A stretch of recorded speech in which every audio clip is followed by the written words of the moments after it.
Assalamualaikum warahmatullahi wabarakatuh. Salam sejahtera untuk semuanya. Perkenalkan nama saya Dwi Aldian Firmansah. Pada kesempatan kali ini saya akan melakukan presentasi dari proposal penelitian yang sudah saya buat sebelumnya. Nah, untuk presentasi kali ini saya lakukan untuk memenuhi tugas mata kuliah rekayasa perangkat lunak. Proposal penelitian yang saya buat adalah implementasi metode prototyping pada perancangan sistem informasi persediaan barang toko style of monochrome. Saya akan langsung lanjut ke materi presentasinya. Ini adalah ringkasan penelitian dari proposal penelitian yang sudah saya buat. Toko style of monochrome yang merupakan bisnis di industri fashion saat ini tengah mengalami permasalahan dalam mengelola dan memantau persediaan barang. Permasalahan tersebut meliputi pencatatan stok barang yang masih manual, sulitnya pemantauan data secara real-time, serta kerugian finansial yang diakibatkan oleh pengendalian stok barang yang tidak efektif. Mengatasi permasalahan tersebut dilakukan langkah solutif dengan merancang sebuah sistem informasi persediaan barang berbasis web. Nah, metode pengumpulan data dilakukan melalui wawancara, observasi, dan studi dokumen. Metode perancangan sistem yang digunakan adalah metode prototyping. Metode ini dinilai cukup cepat dan efektif dalam menyesuaikan keinginan dan kebutuhan pengguna berdasarkan umpan balik yang diberikan. Proses perancangan sistem informasi ini diperkirakan memakan waktu maksimal 3 minggu atau estimasinya itu 3 minggu. Nah, dimulai dari analisis kebutuhan pengguna, pembuatan prototipe awal, evaluasi prototipe, revisi prototipe, pengembangan prototipe akhir, pengujian, dan pembuatan laporan perencanaan. Nah, berikutnya adalah latar belakang. Dalam buku Inventory Management, Advanced Methods for Managing Inventory with Business System yang ditulis oleh Gove Krell dan Catherine Milner menyoroti pentingnya metode canggih dalam manajemen persediaan untuk meningkatkan efisiensi operasi bisnis dan pendekatan manajerial untuk mengoptimalkan persediaan dengan mempertimbangkan berbagai variabel seperti permintaan dan pasokan sehingga dapat mengurangi biaya dan risiko yang terkait dengan kelebihan atau kekurangan stok. Nah, Style of Monochrome sendiri merupakan sebuah merek yang juga merupakan bidang usaha di industri fashion yang fokus pada produksi dan penjualan pakaian pria. Toko ini tengah menghadapi tantangan dalam mengelola persediaan barang secara efisien.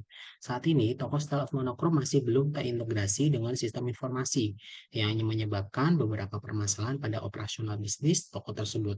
Terlebih, komoditas barang di toko tersebut yang banyak dan bervariasi membuat pengelolaan dan pemantauan persediaan barang menjadi kurang efektif dan tidak efisien. Untuk mengatasi permasalahan tersebut, perlu adanya perancangan sistem informasi persediaan barang di toko Style of Monochrome. Rancangan sistem informasi akan dilakukan dengan menggunakan metode prototyping. Permasalahan. Berikut adalah permasalahan yang sudah ada atau yang saat ini dialami oleh toko Style of Monochrome, di mana yang pertama adalah proses bisnis toko ini masih menggunakan metode manual dalam pengelolaan persediaan barang. Nah, yang kedua, metode manual ini menyebabkan berbagai permasalahan seperti kesalahan pencatatan stok yang mengakibatkan ketidakakuratan data persediaan. Nah, lalu yang ketiga adalah pemantauan stok yang tidak efisien dapat memakan waktu dan tenaga serta rentan terhadap kesalahan. Hal ini juga akan berdampak pada perencanaan pengadaan barang yang tidak sesuai dengan kebutuhan aktual. Lalu untuk yang terakhir adalah sulitnya memonitor stok secara real time menyebabkan kelebihan atau kekurangan stok barang. Nah, sehingga mengakibatkan atau menyebabkan kerugian secara finansial dan hilangnya peluang penjualan. Berikut adalah tinjauan pustaka pada penelitian atau pada proposal penelitian ini. Nah, untuk yang pertama ini adalah penelitian yang dilakukan oleh Atih dan kawan-kawan, di mana penelitian tersebut membahas bagaimana penerapan sistem manajemen gudang otomatis dapat meningkatkan kinerja proses manajemen persediaan. Nah, studi ini menunjukkan bahwa otomatisasi dapat meningkatkan efisiensi operasional, mengurangi biaya dan mengurangi kebutuhan tenaga kerja manual dan mengurangi kesalahan manusia atau human error. Nah, penelitian yang berikutnya adalah penelitian yang dilakukan oleh Khan dan kawan-kawan. Nah, penelitian ini tuh menyoroti pada arsitektur, implementasi real-time, dan desain prototipe sistem manajemen gudang pintar. Nah, pada penelitian ini menunjukkan peningkatan efisiensi dan akurasi, pengurangan kesalahan manusia, serta peningkatan responsivitas terhadap perubahan permintaan dan kondisi operasional. Nah, untuk yang penelitian yang ketiga, ini adalah penelitian yang dilakukan oleh Rohman dan Haris tentang penggunaan metode prototyping, menunjukkan bahwa metode ini tuh dapat mendukung pengembangan sistem yang lebih interaktif. Dengan menggunakan metode prototyping, pengguna dan pemangku kepentingan eh, atau mungkin manajerial ya, dapat secara langsung menguji fungsionalitas sistem dan memberikan umpan balik atau feedback yang diperlukan terhadap sistem yang akan atau yang sedang dikembangkan. Nah, berikut adalah beberapa tinjauan pustaka atau literatur dari sebuah perancangan.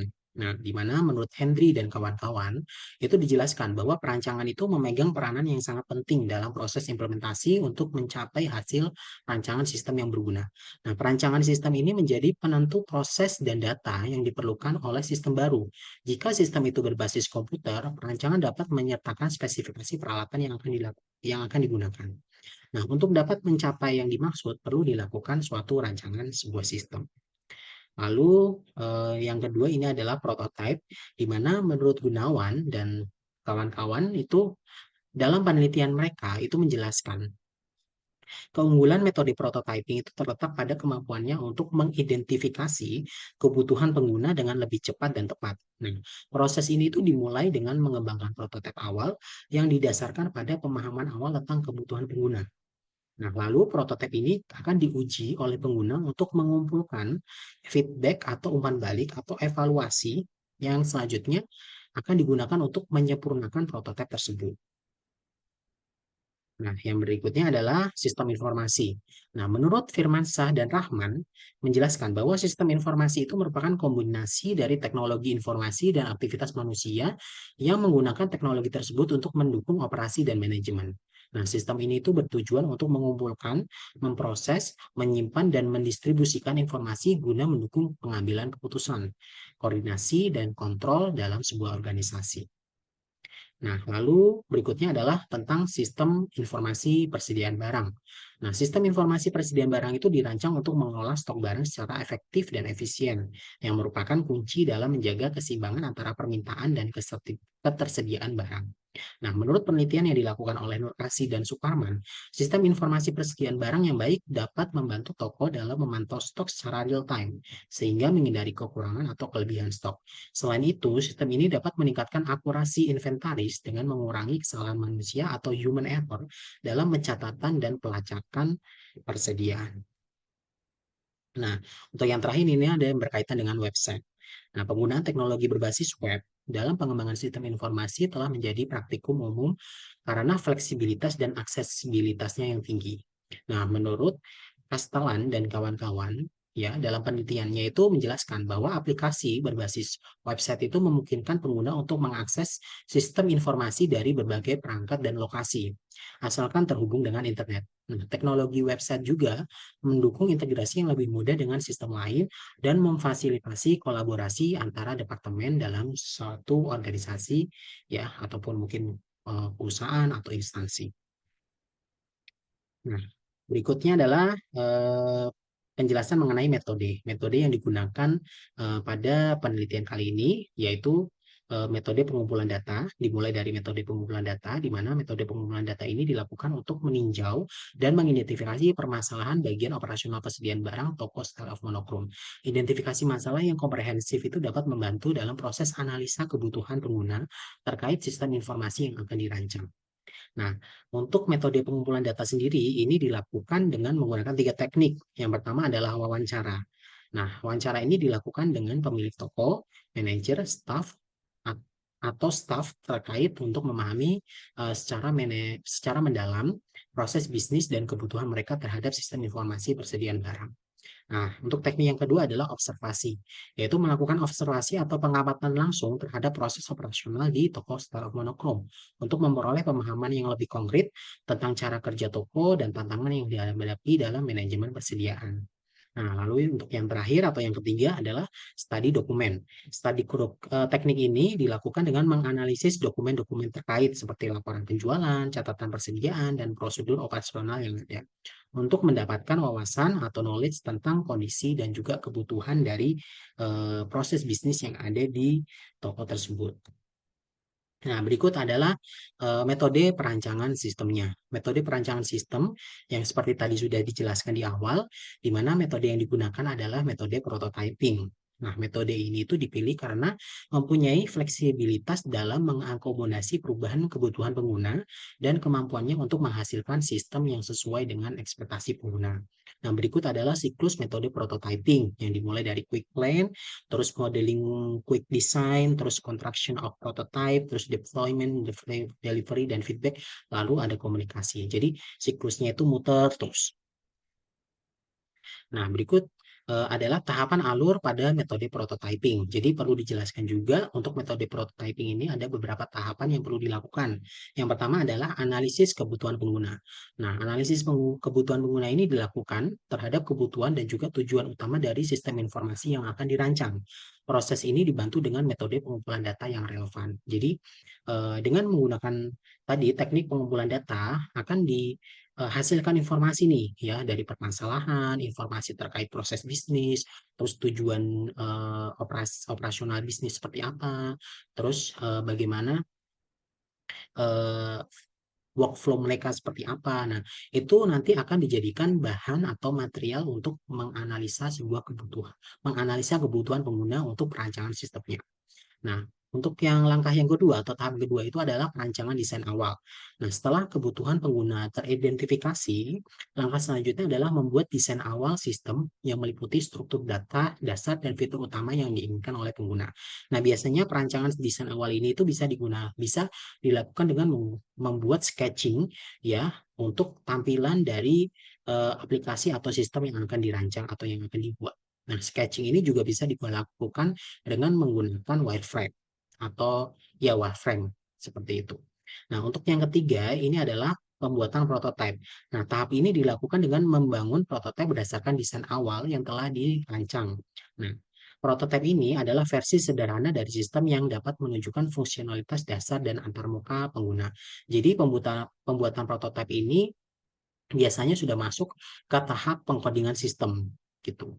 Tapi masih dalam bentuk prototype karena masih perlu dilakukan revisi, perlu dilakukan evaluasi dan juga penyempurnaan sebelum masuk ke tahap pengujian dan juga implementasi. Nah, begitu juga di tahap berikutnya. Setelah prototipe itu dibuat atau dibangun, evaluasi dan pengujian prototipe itu harus dilakukan, di mana berdasarkan umpan balik dari pengguna atau feedback dari pengguna, prototipe direvisi dan juga diperbaiki. Hal ini melibatkan penambahan, penghapusan, atau perubahan fitur dan fungsionalitas sesuai dengan masukan dari pengguna.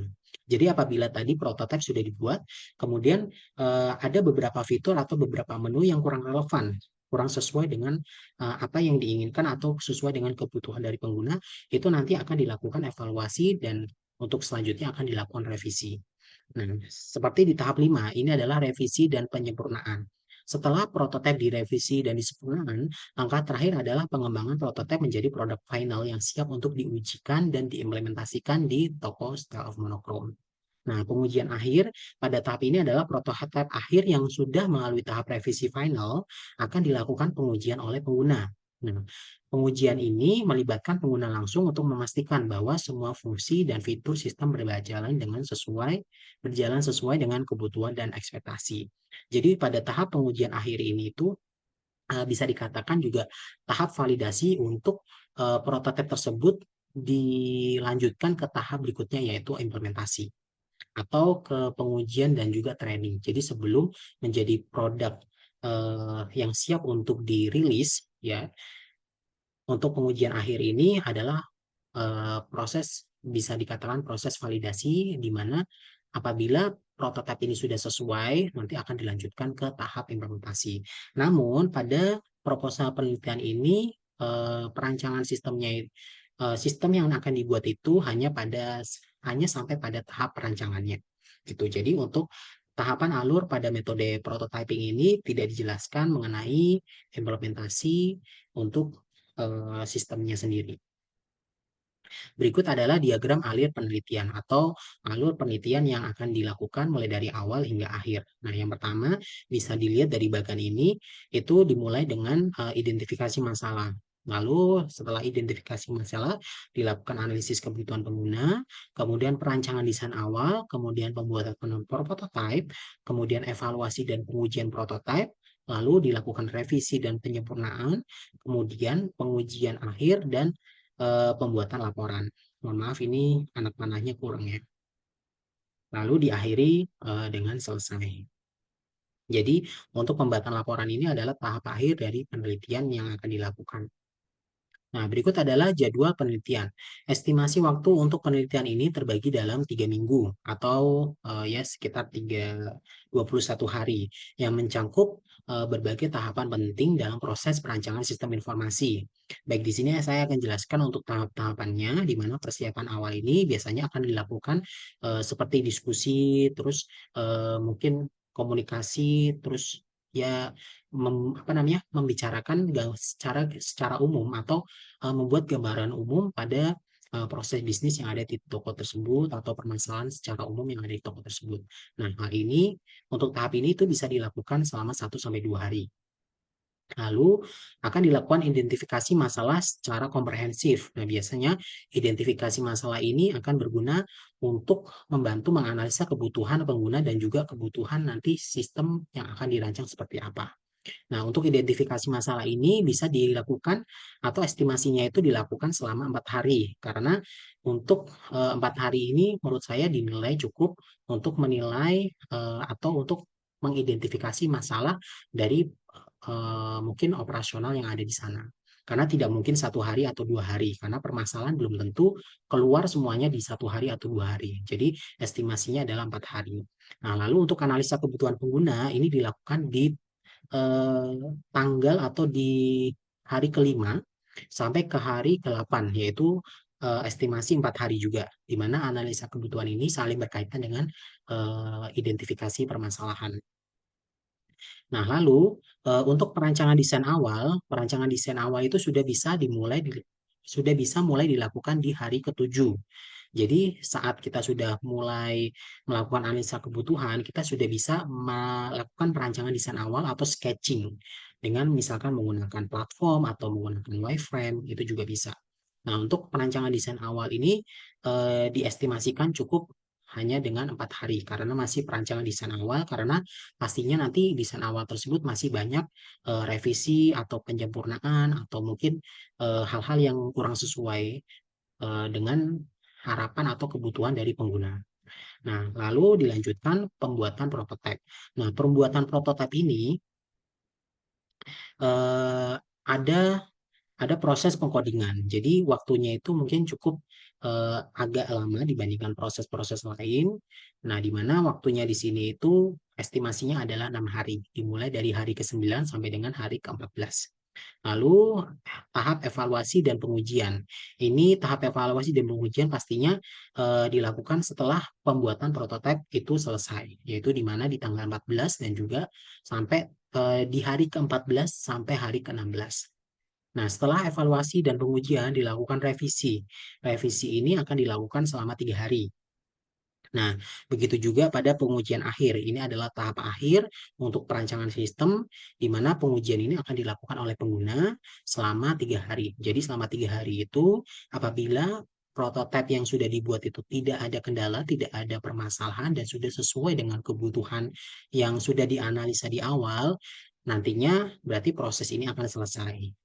Nah, selanjutnya adalah tahap pembuatan laporan. Pembuatan laporan ini bisa dikatakan seperti dokumentasi pada penelitian yang akan dilakukan. Nah, itu biasanya dilakukan pada proses-proses yang sudah mulai apa namanya pengumpulan data atau pengumpulan informasi, yaitu di hari ketiga sampai hari terakhir. Nah, berikut adalah daftar pustaka yang ada pada literatur yang digunakan di presentasi kali ini.